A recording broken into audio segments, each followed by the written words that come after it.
Thomas the Tank Engine's blue paint sparkled in the sunshine as he puffed happily along his branch line with Annie and Clarabelle. "Blue is the only proper colour for an engine," he boasted to the other engines.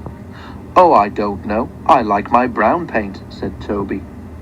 "I've always been green. I wouldn't want to be any other colour either," added Percy. "Blue is the only colour for a really useful engine. Everybody knows that," spluttered Thomas.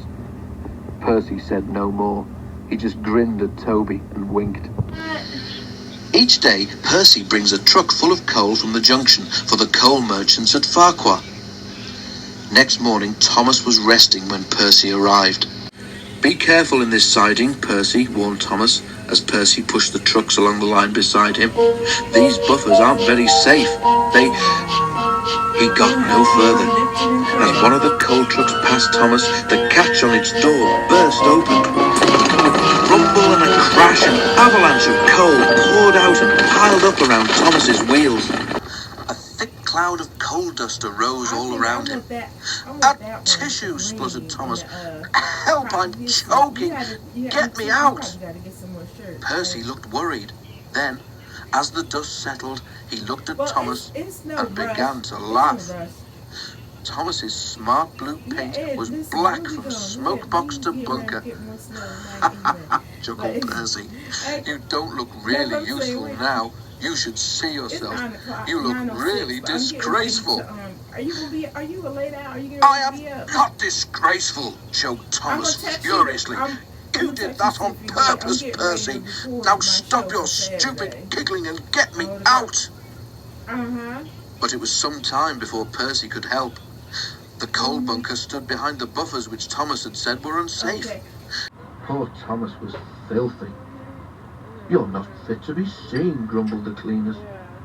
It took so long to clean Thomas that he wasn't ready in time for his next train, and Toby had to take Annie and Clarabelle with Henrietta.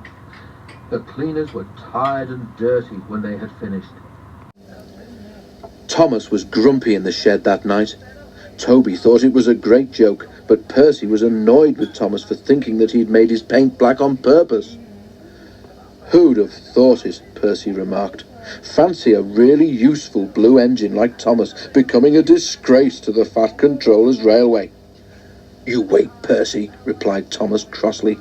"One day you'll laugh on the other side of your smoke box." "Pooh," rejoined Percy. "I wouldn't have missed all that fun for anything." 2 days later, Thomas was at the platform when Percy brought his trucks from the junction. Percy arranged them and ran into a siding for a drink before Thomas's train left.